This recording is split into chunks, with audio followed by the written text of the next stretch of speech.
কখনো কি ফল কাটার পর খেয়াল করেছেন ফলগুলো কিছুক্ষণ পর কালচে হয়ে যায়? ঠিক সেভাবে আমরা যখন মেকআপ করি কিছুক্ষণ পর দেখি যে আমাদের মেকআপগুলো কালচে হয়ে গিয়েছে। আর এটাকে বলা হয় অক্সিডাইজেশন। অক্সিডাইজেশন না হওয়ার আজকে কিছু সিম্পল স্টেপ আপনাদের সাথে আমি শেয়ার করব। So are you ready? Let's get started.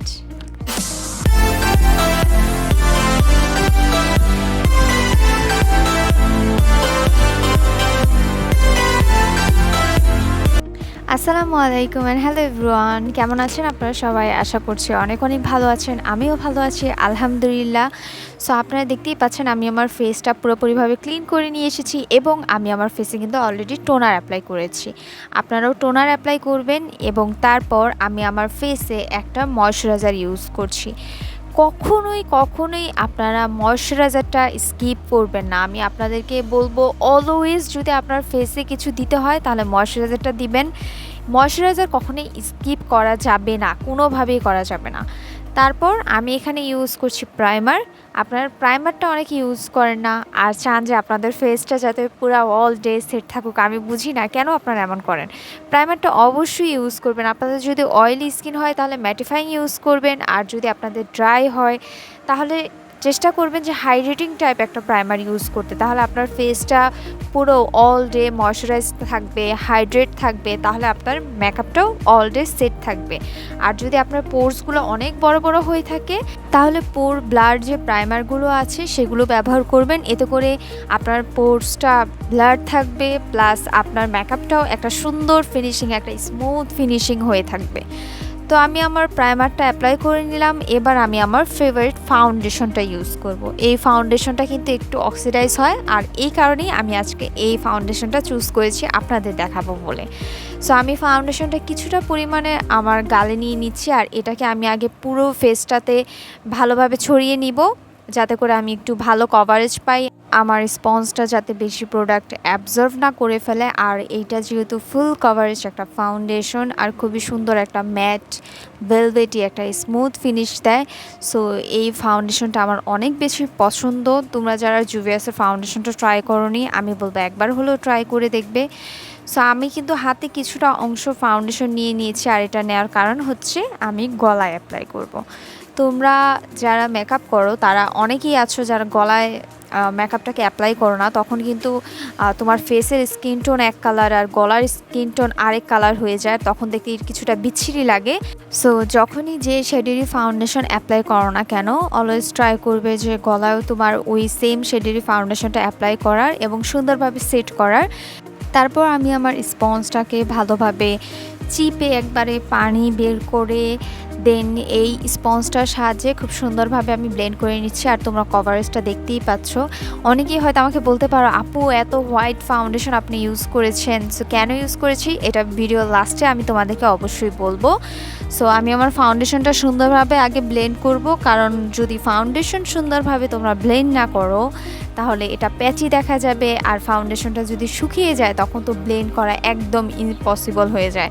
So এই জন্য আগে ফাউন্ডেশনটা সুন্দরভাবে ব্লেন্ড করে নিবে। আর তারপর আমি আমার ডার্ক সার্কেলটাকে হাইড করার জন্য এইখানে একটা কনসিলার ইউজ করেছি, আর কনসিলারটা আমি ব্রাশের সাহায্যে ব্লেন্ড করেছি, কারণ তোমরা হয়তো অনেকেই জানো যে ব্রাশে খুব সুন্দর একটা কভারেজ পাওয়া যায়। দ্যাটস ওয়াই আমি ব্রাশ দিয়ে কনসিলারটাকে ব্লেন্ড করতে বেশি পছন্দ করি।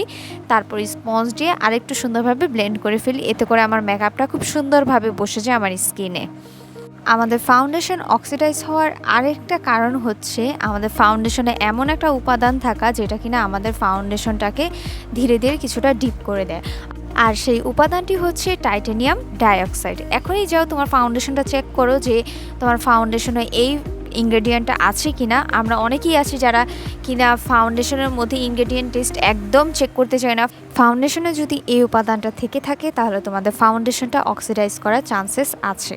তোমরা স্ক্রিনে দেখতেই পাচ্ছ আমি একটা টিস্যু পেপারের সাহায্যে ড্যাব ড্যাব করে নিচ্ছি আমার ফেসে, কারণ যদি আমার ফেসে এক্সট্রা কোনো অয়েল থাকে যাতে আমার টিস্যু পেপারে সেটা উঠে আসে, আর আমার ফেসটা যাতে কেকি না হয়, খুবই স্মুথ যাতে থাকে, সেজন্য আমি একটা টিস্যু পেপার দিয়ে খুবই সুন্দরভাবে ড্যাব ড্যাব করে নিচ্ছি। এবং আমি তোমাদেরকে এখন এই টিস্যু পেপারটা দেখাবো যে দেখো কিছু পরিমাণ প্রোডাক্ট যেটা আমার টিস্যু পেপারে লেগেছে, এই যে দেখো এটা একটু এক্সট্রা ছিল যেটা আমার টিস্যু পেপারে উঠে এসেছে, বাট আমার ফেসের যে কভারেজটা সেটা কিন্তু একদমই লেস হয়নি, তোমরা দেখতেই পাচ্ছ।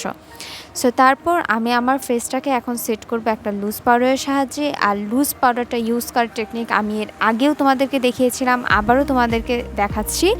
লুজ পাউডারটা এভাবে একটা স্পঞ্জ নিয়ে আমাদের হাতে এক্সট্রা লুজ পাউডারটা এভাবে নিয়ে নিব, আর যেটা আমার স্পঞ্জে লেগে থাকবে এইটাকে আমি আমার আন্ডার আইতে ভালোভাবে বসিয়ে নিব।